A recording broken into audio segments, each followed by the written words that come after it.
seluruh jemaat ICM, baik yang di Bengkong, di Simol, Tanjung Pinang maupun di Mentengah. Hari ini kita bersama-sama memperingati hari kematian Tuhan Yesus.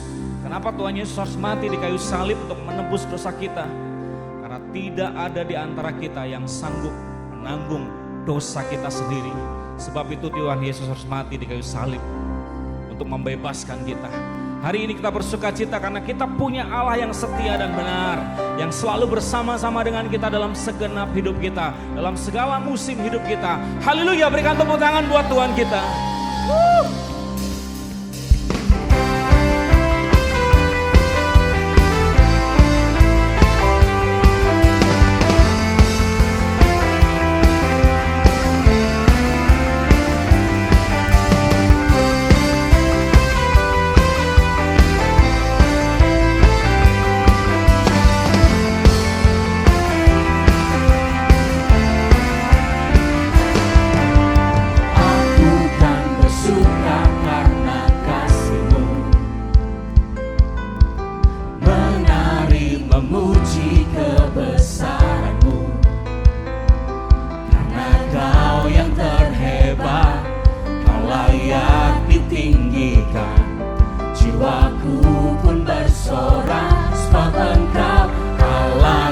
Setia dan benar, tak pernah tinggalkanku, kau selalu bersamaku. Yesus, kau sumber kekuatan, ku hidup untuk menyenangkanmu. Haleluya. Makasih Tuhan Yesus buat kesetiaan-Mu dalam hidup kami. Aku kan bersuka karena kasih-Mu, menari memuji kebesaran-Mu. Karena Kau yang terhebat, Kau layak ditinggikan. Jiwaku pun bersorak sebab Engkau Allah yang setia dan benar, pernah tinggalkanku, selalu bersamaku. Yesus, Kau sumber kekuatan, hidup untuk menyenangkanmu. Kau Allah yang setia, Kau selalu bersama dengan kami.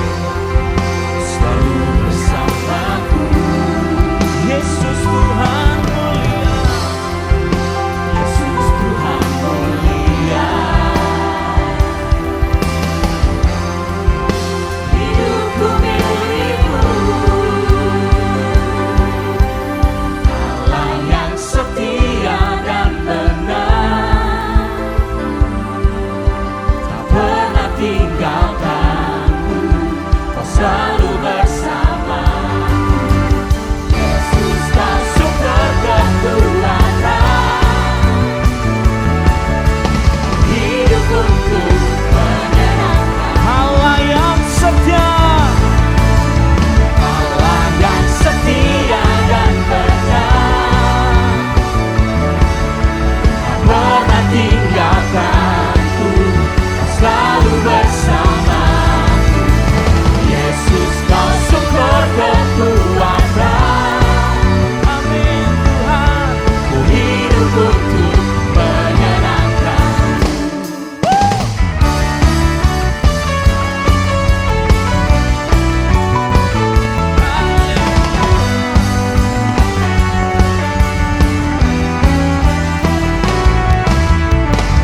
Berikan sorak-sorai yang meriah buat Tuhan kita.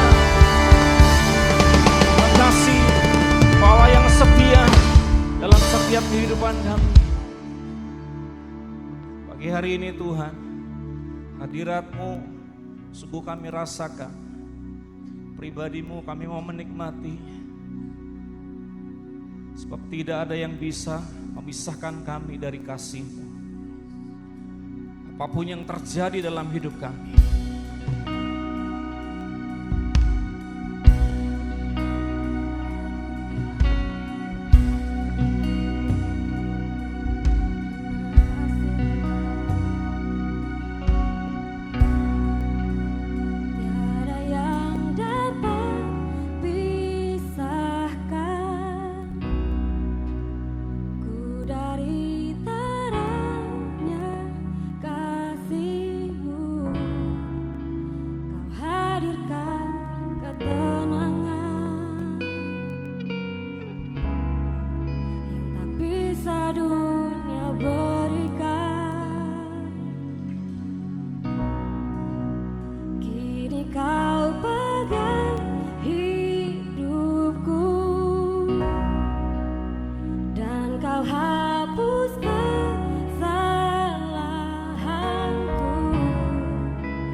hadir di setiap langkahku. Ku aman di dalam hadirat-Mu. Kau buktikan Kau setia.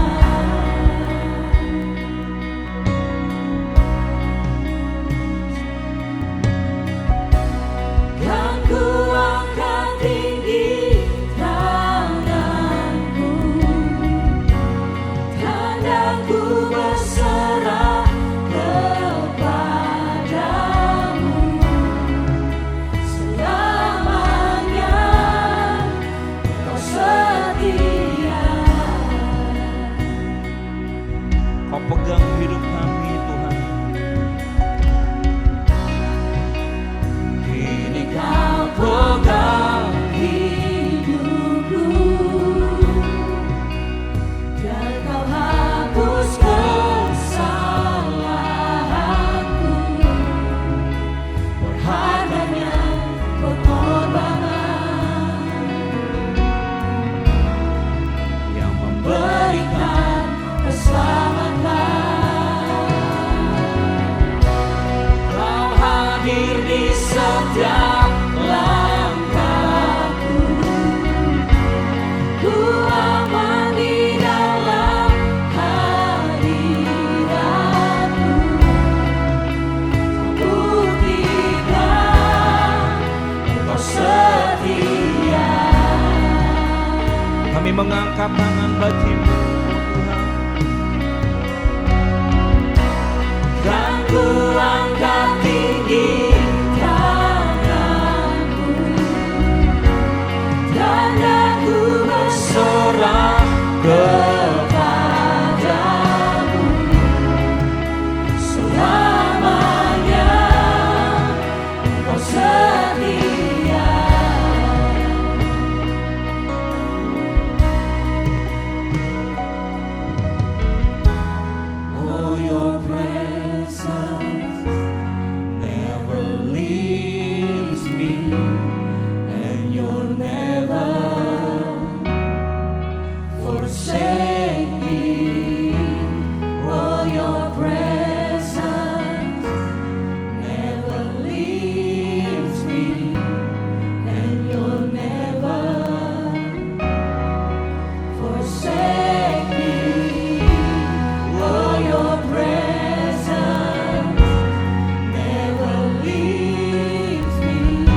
menikmati pribadi-Mu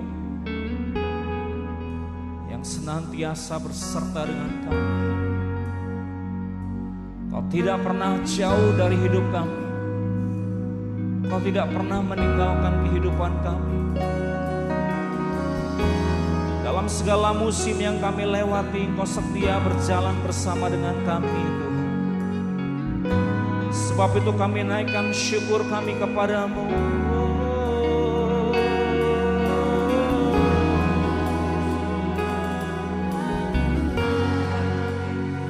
Tiada yang seperti Engkau,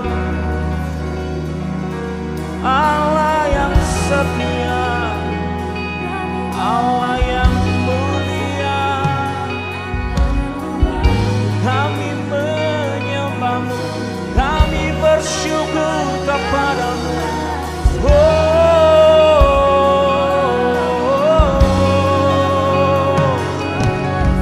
Terpujilah nama-Mu, terpujilah nama-Mu selama-lamanya, sampai selama-lamanya.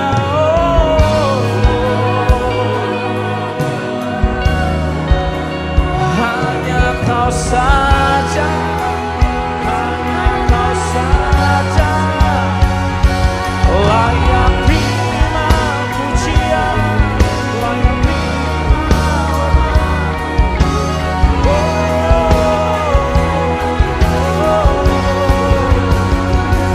Terima kasih buat pengorbanan-Mu, Tuhan.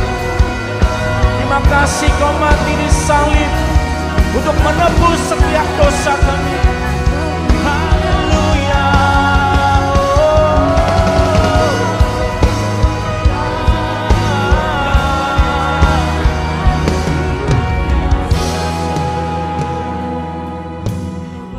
Hadirat-Mu memuaskan setiap kami. Hadirat-Mu di tempat inilah Tuhan, Kau curahkan isi hati-Mu buat setiap kami. Terima kasih buat kasih-Mu yang tanpa batas Kau senantiasa berikan dalam hidup kami. Thank you Lord, thank you Lord. Hadirat-Mu memenuhiku,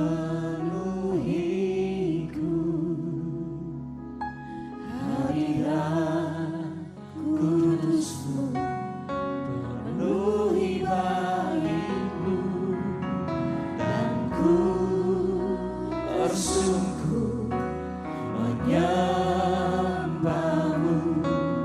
Yang ku nampak hanya kemuliaan-Mu.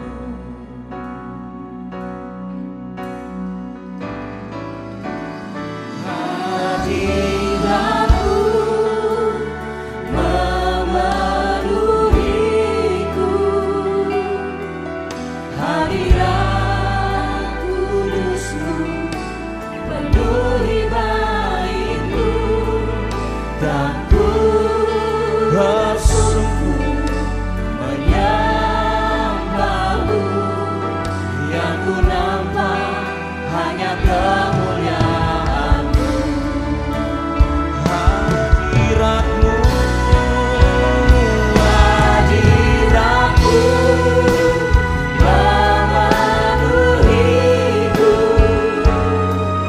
hadirat kudus-Mu penuhi baik-Mu, dan ku tersungkur menyembah-Mu.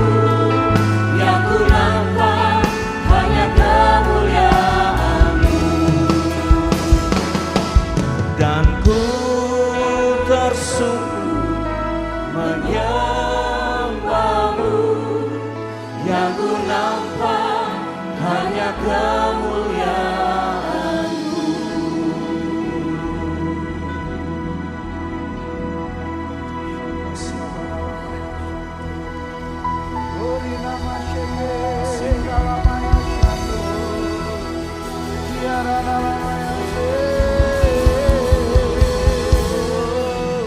Haleluya.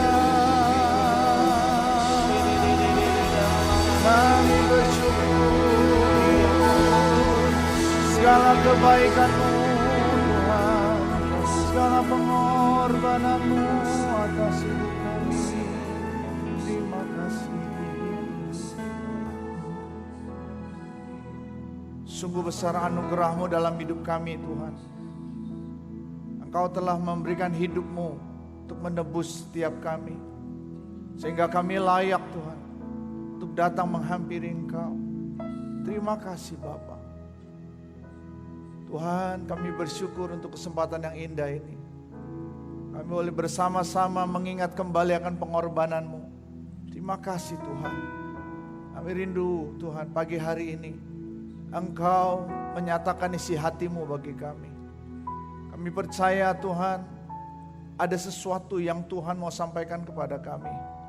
Kami haus Tuhan, kami lapar akan kebenaran-Mu. Tuhan, terima kasih. Kami siap untuk menerimanya. Kami siap juga untuk melakukan apa yang menjadi kehendak-Mu dalam hidup kami. Di dalam nama Tuhan Yesus Kristus, semua kita yang rindu diberkati oleh firman Tuhan bersama-sama katakan amin. Puji Tuhan.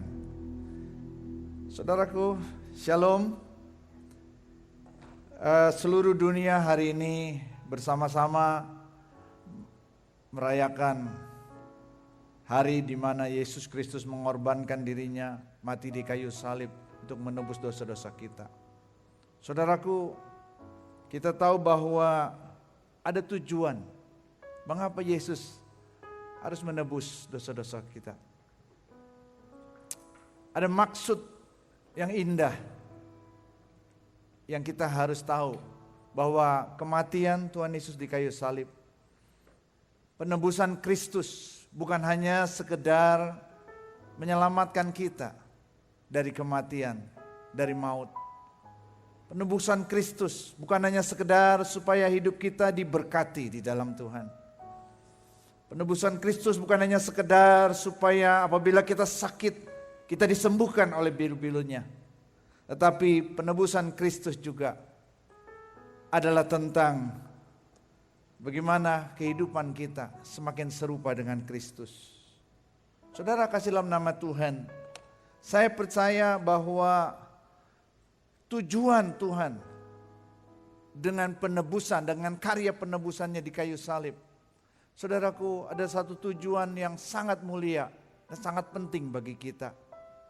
Saudaraku, kalau kita membaca dalam kitab Filipi pasal 2 ayat yang pertama, Filipi pasal 2 ayat yang pertama, dikatakan di sana bahwa di dalam Kristus, kehidupan di dalam Kristus, ada nasihat, ada penghiburan kasih, ada persekutuan roh, ada kasih mesra dan belas kasihan.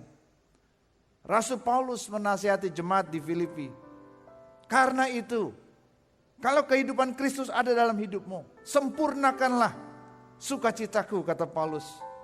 Hendaklah kamu sehati sepikir dalam satu kasih, satu jiwa, satu tujuan, dengan tidak mencari kepentingan sendiri ataupun puji-pujian yang sia-sia, tetapi sebaliknya hendaklah rendah hati yang seorang menganggap yang lain lebih utama daripada dirinya sendiri. Saudara kasih dalam nama Tuhan, ini adalah nasihat-nasihat Rasul Paulus kepada jemaat di Filipi. Kalau engkau mengikuti pola kehidupan Kristus, firman Tuhan katakan dalam ayat yang keempat, setiap orang jangan hanya memperhatikan kepentingannya sendiri, tetapi kepentingan orang lain juga. Saudaraku kasih dalam nama Tuhan, dikatakan bahwa kamu dalam hidupmu bersama harus menaruh pikiran dan perasaan yang terdapat juga dalam Kristus Yesus. Dengan kata lain, apa yang Yesus rasakan, apa yang Yesus pikirkan selama Yesus hidup dalam dunia ini, itulah yang juga harus ada dalam pikiran dan perasaan kita. Dan menariknya di ayat ke-6, Rasul Paulus lebih tegas lagi mengatakan bahwa Yesus walaupun dalam rupa Allah, tetapi tidak menganggap kesetaraan dengan Allah itu sebagai milik yang harus dipertahankan. Paulus mulai menjelaskan ada sebuah nilai-nilai, ada sebuah keteladanan, ada sebuah gaya hidup yang dimiliki oleh Kristus. Bahwa dia tidak mempertahankan apa yang menjadi haknya. Dan di ayat ke-7 dikatakan, Yesus telah mengosongkan dirinya sendiri dan mengambil rupa seorang hamba walaupun dia adalah Tuhan, walaupun dia adalah penguasa dari segalanya, tapi dia mengambil rupa seorang hamba. Dia mengosongkan dirinya sendiri dan menjadi sama dengan manusia. Saudara kekasih dalam nama Tuhan, kalimat-kalimat ini memberikan kepada kita gambaran kehidupan Kristus yang harus kita teladani, yang harus ada dalam kehidupan kita. Bahkan di ayat 8 dikatakan dalam keadaannya sebagai manusia, sama seperti kita, sama seperti saudara dan saya. Yesus hidup sebagai manusia yang bisa merasakan lapar, bisa merasakan sedih. Firman Tuhan katakan Yesus telah merendahkan dirinya dan taat sampai mati, bahkan sampai mati di kayu salib. Ketaatannya total, ketaatannya tidak setengah-setengah, ketaatannya bahkan sampai tidak menyayangkan nyawanya sendiri. Dan akibat kehidupan yang demikian, akibat pola kehidupan ilahi yang Yesus miliki, ayat 9 berkata, itulah sebabnya Allah sangat meninggikan Yesus dan mengaruniakan kepadanya nama di atas segala nama, supaya dalam nama Yesus bertekuk lutut segala yang ada di langit dan yang ada di bumi dan yang ada di bawah bumi, dan segala lidah mengaku Yesus Kristus adalah Tuhan bagi kemuliaan Allah Bapa. Nah, saudara kasih dalam nama Tuhan, kesimpulan apa yang bisa kita dapat dari Filipi pasal 2 ini ayat 6 sampai 11? Bahwa tujuan utama dari penebusan Kristus bukanlah sekedar saudara percaya kemudian saudara diberkati, saudara percaya sakitmu disembuhkan, saudara percaya bahwa keluargamu dipulihkan. Semua itu akan terjadi, tetapi yang paling utama adalah supaya engkau dan saya mengikuti pola kehidupan yang Yesus jalani. Standar yang Tuhan inginkan lewat penebusan Kristus di kayu salib, bukan sekedar supaya kita diberkati, menikmati kehidupan yang lebih baik, tapi supaya Anda dan saya mengikuti pola kehidupan yang Yesus jalani. Yang percaya katakan amin. Saudaraku, pola kehidupan Kristus kalau saya boleh simpulkan, di mana Yesus dikatakan dalam ayat-ayat tadi menyerahkan haknya sebagai anak Allah, sebagai putra tunggal Bapa di surga. Yesus mengosongkan dirinya. Dia mengambil rupa sebagai seorang hamba meskipun dia adalah Tuhan. Dan ketaatannya total sampai ia harus mati di kayu salib. Dan semua proses yang Yesus jalani membawa akibat Yesus ditinggikan oleh Allah. Yesus memiliki otoritas. Yesus memiliki dan menerima kemuliaan. Saudaraku, inilah gambaran yang sebenarnya tentang gereja Tuhan. Bahwa gereja Tuhan ketika menjalani kehidupan yang Yesus jalani, yaitu kehidupan ilahi, bukan lagi kehidupan duniawi, tapi kehidupan ilahi seperti yang Yesus jalani, maka gereja Tuhan pasti akan ditinggikan. Gereja Tuhan pasti memiliki otoritas, memiliki posisi rohani yang tinggi. Gereja Tuhan akan menerima kemuliaan dari Allah. Saudara mungkin berkata, ya itu kan Yesus, itu bukan saya. Saudaraku dengarkan, bahwa gereja sebenarnya adalah representasi kehidupan Kristus. Gereja ditetapkan untuk mewakili Kristus di dunia ini. Gereja ditetapkan untuk menjadi garam dan terang bagi dunia ini. Karena gereja memiliki DNA Kristus.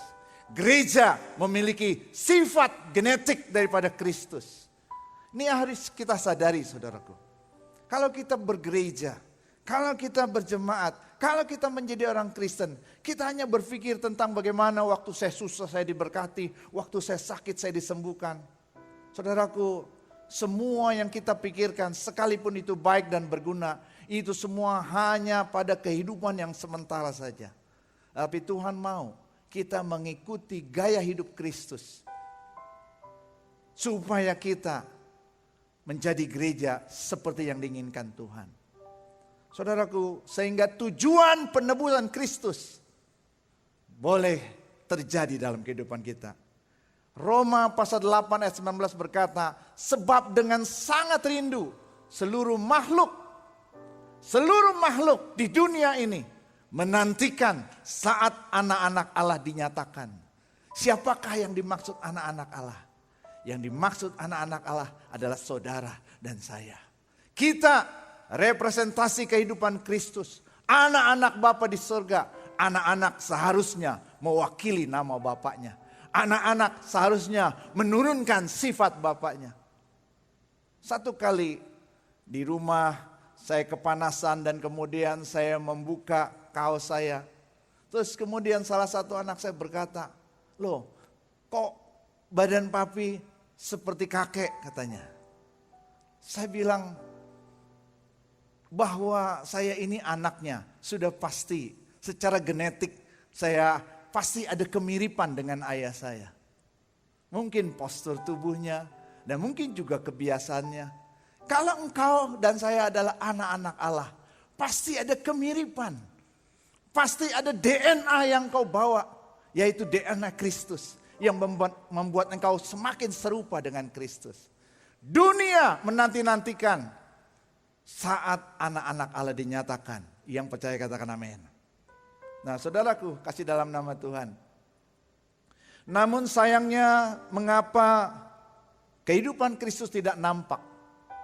Kenapa kehidupan Kristus belum juga terlihat? Padahal dunia ini menanti-nantikan. Apalagi di dalam situasi yang sukar saat ini.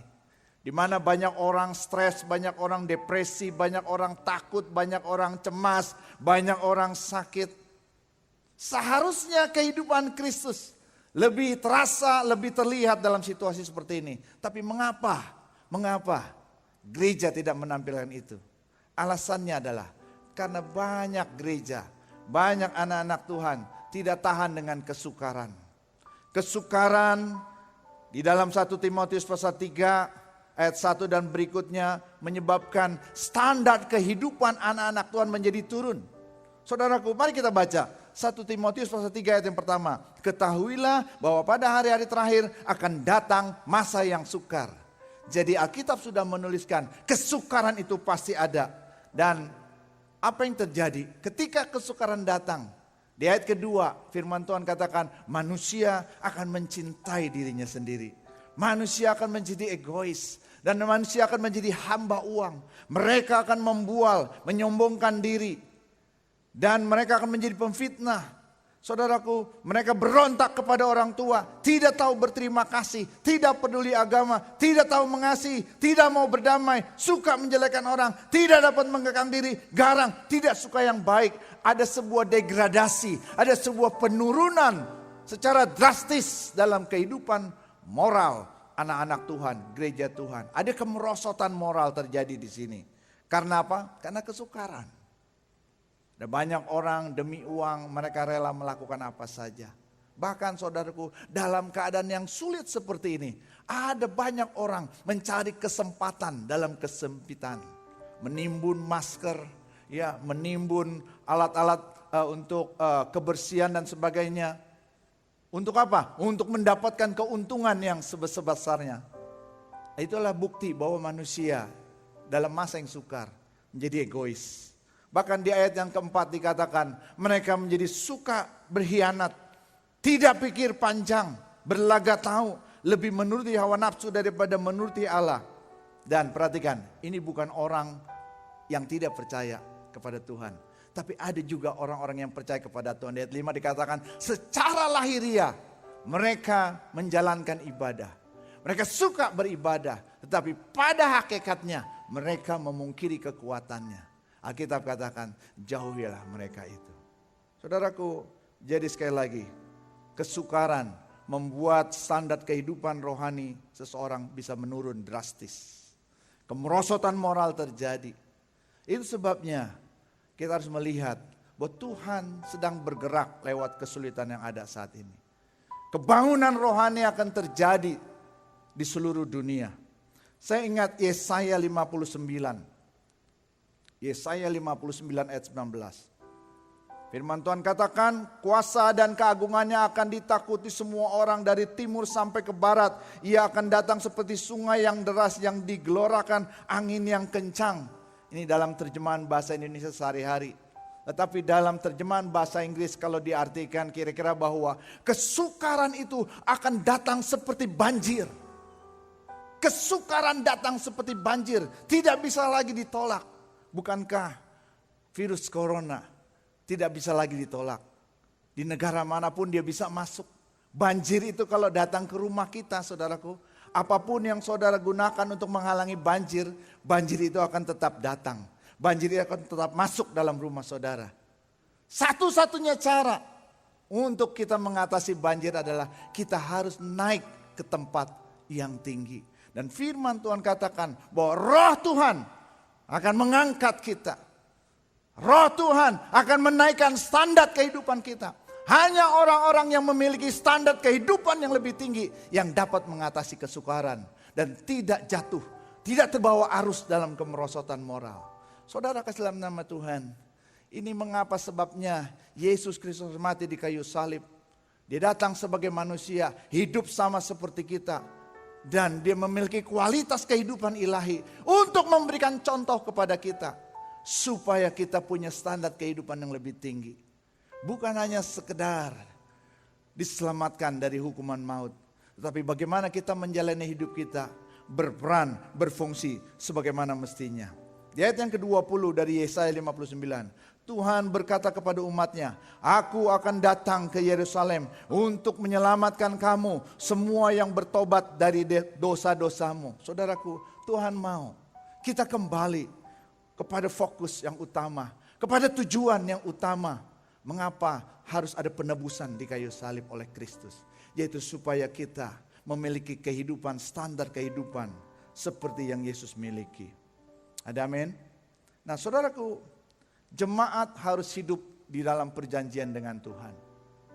Ini penting. Covenant, suatu ikatan janji akan menguatkan sebuah hubungan. Itu sebabnya setiap pernikahan harus selalu melalui janji pernikahan. Supaya apa? Supaya hubungan pernikahan itu menjadi kuat. Nah saudaraku, demikian kita dengan Tuhan. Hubungan kita dengan Tuhan adalah hubungan perjanjian.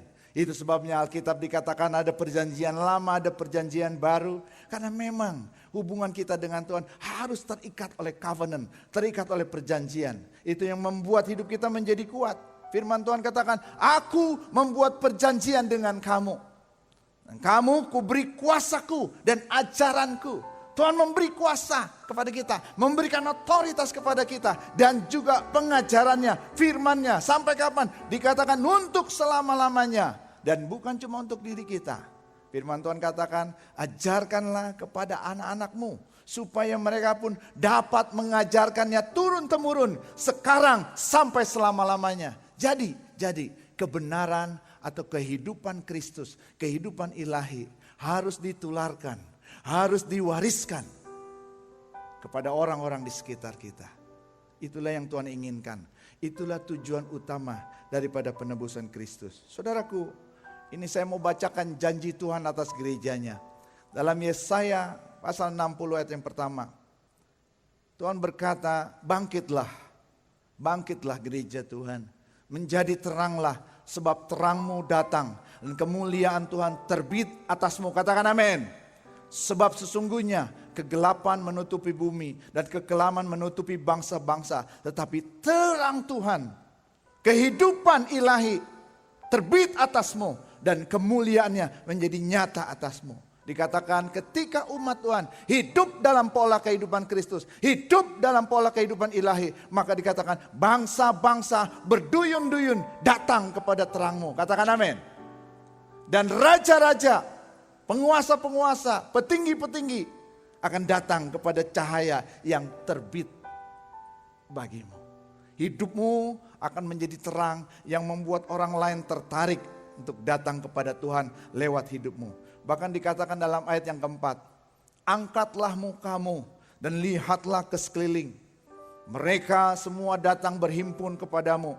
Anak-anakmu laki-laki datang dari jauh dan anak-anakmu perempuan digendong. Pada waktu itu engkau akan heran melihat dan berseri-seri. Engkau akan tercengang dan akan berbesar hati. Sebab apa? Sebab kelimpahan dari seberang laut akan beralih kepadamu. Katakan amin. Dan kekayaan bangsa-bangsa akan datang kepadamu. Berapa banyak saudara percaya bahwa ini akan terjadi dalam hidup saudara sebagai gereja Tuhan? Saya percaya kalau hidup kita semakin terus naik, standar kehidupan kita semakin naik seperti yang Tuhan inginkan, ayat ini akan digenapi dalam kehidupan kita.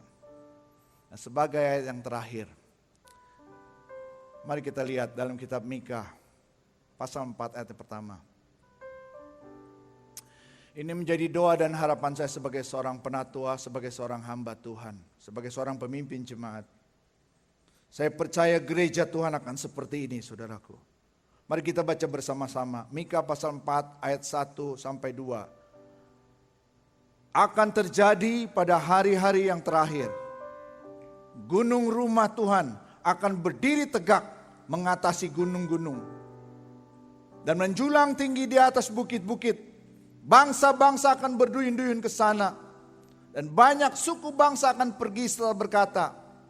Saudara lihat, ini nubuatan tentang gereja Tuhan di akhir zaman. Tentang gereja Tuhan di masa yang sukar.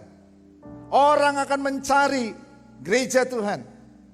Orang-orang akan berkata di ayat kedua dikatakan, mari kita naik ke gunung Tuhan. Ke rumah Allah Yakub. Supaya ia mengajar kita tentang jalan-jalannya. Akan ada banyak orang mencari saudara. Untuk apa? Untuk mereka boleh merasakan, menerima ajaran Tuhan, jalan-jalan Tuhan, kehidupan Kristus, pola kehidupan ilahi yang saudara miliki. Mereka akan cari itu. Mereka akan minta saudara untuk mengajarkannya kepada mereka. Sebab dikatakan, supaya kita berjalan menempuhnya. Menempuh apa? Menempuh jalan seperti yang Yesus lalui, yaitu jalan kehidupan ilahi. Sebab dikatakan dari Sion, Sion itu adalah gambaran tentang gereja Tuhan. Dari Sion akan keluar pengajaran dan firman Tuhan dari Yerusalem. Saudaraku, berapa banyak kita merindukan bahwa tujuan daripada penebusan Kristus terjadi dalam kehidupan kita. Engkau dan saya memiliki standar kehidupan yang lebih tinggi. Kehidupan ilahi. Kehidupan yang seperti Yesus jalani. Dan percayalah bahwa gereja, jemaat Tuhan yang mengikuti pola kehidupan Kristus tidak akan kehilangan tujuan. Kita tidak akan menyia-nyiakan pengorbanan Yesus di kayu salib. Kita akan mencapai tujuan utama mengapa Yesus Kristus harus mati di kayu salib untuk kita. Saudaraku, kesukaran boleh terjadi di sekeliling kita. Berita-berita yang menakutkan, mencemaskan akan selalu ada di sekitar kita. Tapi kalau engkau dan saya punya kehidupan seperti yang Yesus miliki, engkau tidak akan takut, engkau tidak akan cemas, engkau akan tetap tenang. Engkau berkata bahwa aku memiliki kehidupan Kristus. Dan saudaraku, percayalah, Tuhan akan memakai hidup saudara untuk menjadi garam, menjadi terang bagi banyak bangsa-bangsa. Mari kita berdoa, biarlah firman Tuhan ini genapi dalam hidup kita. Terima kasih Tuhan. Pengorbananmu di kayu salib bukan sekedar untuk menebus dosa-dosa kami. Bukan sekedar untuk memberkati kebutuhan-kebutuhan kehidupan sehari-hari kami. Bukan juga untuk sekedar menyembuhkan tak kala kami sakit. Tetapi pengorbananmu, penebusanmu, supaya kami mengikuti jalanmu. Supaya hidup kami sama seperti kehidupan yang kau miliki. Terima kasih Tuhan. Nyatakan terus Roh Kudus yang kau taruh dalam hidup kami. Terus menuntun, memimpin hidup kami. Agar kami terus naik. Mengatasi semua banjir kesukaran. Mengatasi semua banjir masalah. Dengan standar kehidupan yang terus naik. oleh karena anugerah Tuhan, oleh karena kemurahan Tuhan. Terima kasih Bapa. Terima kasih Tuhan. Terima kasih. Haleluya. Katakan bersama-sama, karya terbesar dalam hidupku. Haleluya. Karya terbesar dalam hidupku, pengorbananmu yang selamatkanku. Engkaulah harta yang tak ternilai, yang ku miliki dan ku hargai. Yesus, Engkau ku kagumi. Karya terbesar dalam hidupku, karya terbesar dalam hidupku, pengorbananmu yang selamatkanku. Engkaulah yang tak ternilai, yang ku miliki dan ku hargai. Yesus, Engkau ku kagumi. Jemaat yang Tuhan kasihi di seluruh area ICM, hari ini saya mau berdoa untuk kita semua. Sesuai dengan firman Tuhan, biarlah terjadi bahwa gereja Tuhan akan menjadi gunung rumah Tuhan yang berdiri tegak, mengatasi berbagai tantangan dan kesukaran. Gereja Tuhan akan menjulang tinggi di atas bukit-bukit, dan bangsa-bangsa akan berduyun-duyun datang kepada gereja Tuhan. Bapakku berdoa supaya dari Sion, dari gerejamu akan keluar pengajaran, keluar hikmat Tuhan, menjadi jawaban, menjadi solusi. Tuhan, aku berdoa supaya kesukaran tidak membuat jemaat Tuhan mengalami kemerosotan moral, menurunkan standar kehidupan ilahi yang seharusnya mereka miliki. Dan aku berdoa Tuhan, hari-hari ini lewat semua masalah yang sedang terjadi, kehidupan kami semakin ditinggikan, kehidupan kami semakin dinaikkan untuk mengatasi berbagai kesukaran. Terima kasih Bapa. Aku berdoa buat seluruh jemaat ya Tuhan. Tidak ada satupun di antara mereka yang dikuasai oleh ketakutan ataupun kecemasan, tetapi mereka menjadi pribadi yang kuat, pribadi yang berkemenangan, pribadi yang memiliki standar kehidupan seperti yang Kau mau Tuhan. Terima kasih buat firman-Mu. Kami sadar Tuhan, di perayaan atau peringatan hari kematian Tuhan Yesus, kami menyadari tujuan utama daripada penebusan Kristus dalam hidup kami adalah supaya kami mengikuti pola kehidupan Kristus. Terima kasih Bapa. Terima kasih Tuhan. Karya terbesar dalam hidupku, Pengorbananmu yang selamatkanku. Engkaulah harta yang tak ternilai, yang ku miliki dan ku hargai. Yesus, Engkau ku kagumi.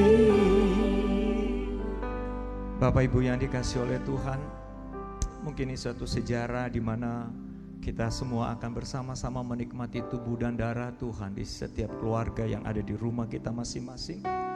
Karena saya percaya firman Tuhan berkata, setiap kali kamu makan roti ini dan minum cawan ini, kamu memberitakan kematian Tuhan sampai Ia datang.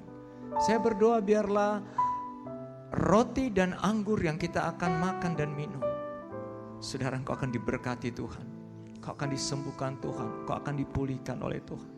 Dan hari ini saudara yang punya roti yang sudah disiapkan, saudara yang sudah punya anggur atau apa saja, karena roti ini melambangkan adalah daging atau tubuh Tuhan. Mari kita sama-sama kita berdoa. Hari ini kami menghormati kematian-Mu bagi kami Tuhan. Tubuh dan darah-Mu telah Engkau serahkan bagi kami. Aku berdoa setiap umat-Mu yang makan tubuh dan darah-Mu di setiap rumah-rumah. Akan terjadi kesembuhan yang luar biasa. Akan terjadi pemulihan yang luar biasa. Karena roti dan anggur yang kami akan makan dan minum, ini adalah bicara tubuh dan darah-Mu Tuhan. Kami mau terima tubuh dan darah-Mu. Setiap para pria, mari kita sebagai imam di rumah kita masing-masing, bersama-sama dengan istri, anak, atau mungkin saudara yang sama-sama ikut serta dalam streaming Paskah hari ini. Mari kita angkat roti di tangan kanan kita, saudara. Inilah tubuh Tuhan. Dan dengar firman Tuhan berkata, dan sesudah itu ia mengucap syukur atasnya. Ia memecah-mecahkannya dan berkata, inilah tubuhku yang diserahkan bagi kamu. Perbuatlah ini menjadi peringatan akan aku. Dengan iman kita makan roti yang adalah tubuh Tuhan dalam nama Tuhan Yesus Kristus.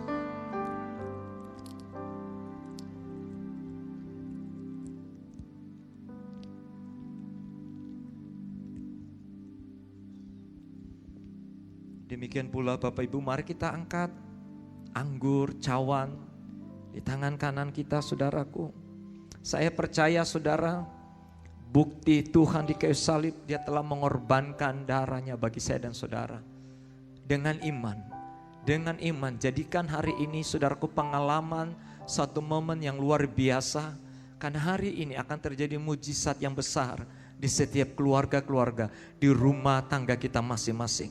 Dengar firman Tuhan, Dia berkata, demikian juga ia mengambil cawan sesudah makan lalu berkata, cawan ini adalah perjanjian baru yang dimeteraikan oleh darahku. Perbuatlah ini setiap kali kamu meminumnya menjadi peringatan akan aku. Mari kita minum cawan anggur yang adalah melambangkan darah Yesus di dalam nama Tuhan Yesus Kristus.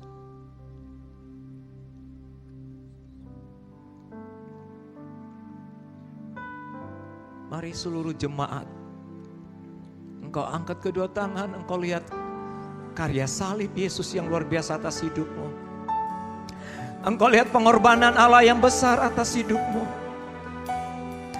Terima kasih Tuhan Yesus, Engkau baik bagi kami Tuhan. Kami terluput dari semua bala sampar yang ada Tuhan. Karena ada darah Yesus dalam hidup kami. Ada tubuh Kristus dalam hidup kami Tuhan. Aku berdoa biarlah seluruh jemaat dimanapun mereka berada, di rumah mereka masing-masing, kuasa perjamuan Tuhan pagi hari ini terjadi, disembuhkan, ditahirkan, dipulihkan, dibebaskan di dalam nama Yesus Tuhan. Kami bersyukur Tuhan. Terima kasih buat karya-Mu terbesar bagi kami Tuhan. Saya mau saudaraku, para bapak-bapak, bolehkah engkau tumpang tangan kepada istri, kepada anakmu, kepada keluargamu. Ini momen Paskah Jumat Agung, kita bisa merayakan di rumah kita masing-masing. Mari berdoa, saya berdoa dari sini. Tuhan, urapi kami para imam, urapi kami kepala rumah tangga. Sebagai imam, nabi dan raja, biarlah berkat tangan kami ketika kami menumpang tangan atas istri kami, atas anak-anak kami. Terjadi sesuatu hal yang luar biasa di momen Jumat Agung Paskah ini Bapa. Di dalam nama Yesus Tuhan, Engkau tudungi pagari rumah-rumah setiap keluarga-keluarga. Kemah-kemah anak Tuhan dilindungi Tuhan, dijauhkan dari segala virus-virus yang ada di dalam nama Yesus. Dan tidak ada satu orang pun yang kena virus ini karena mereka semua dipagari oleh kuasa darah Yesus. Terima kasih Tuhan, di dalam nama Tuhan Yesus Kristus. Karya terbesar dalam hidupku,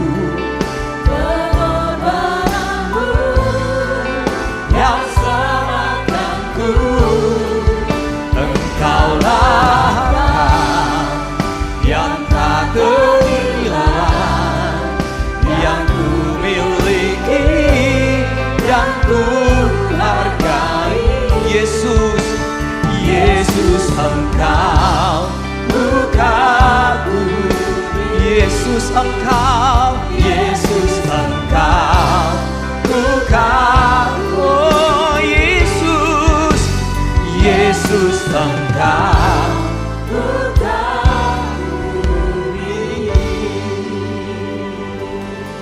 Mari angkat kedua tangan Bapak Ibu di rumah kita mau menerima berkat Paskah hari ini. Biarlah damai sejahtera tinggal dalam rumah tangga setiap umat-Mu Tuhan. Biarlah kesembuhan ada di setiap rumah-rumah dari jemaat-Mu. Biarlah damai sejahtera itu ada dalam hidup-Mu. Bukan kesukaran yang Engkau lihat, tapi kesukaan Allah ada dalam hidupmu. Hatimu penuh dengan luapan syukur, sukacita yang tidak bisa digantikan oleh segala hal yang ada di dunia ini. Pesan Paskah yang sudah kita dengar dari hambanya, biarlah kebenaran itu Bapak Ibu menyembuhkan kita, memerdekakan kita. Karena kita mengalami sesuatu yang besar dari Tuhan. Engkau akan menjadi penyembuh itu. Dari hidupmu akan banyak orang berbondong-bondong kepada Engkau. Dari hidupmu akan keluar pengajaran-pengajaran yang luar biasa. Diberkatilah rumah tanggamu, diberkati usahamu, diberkati anak-anakmu, diberkati dimanapun engkau berada. Dilindungi Tuhan, disertai Tuhan mulai hari ini sampai Dia datang menjemput kita semua.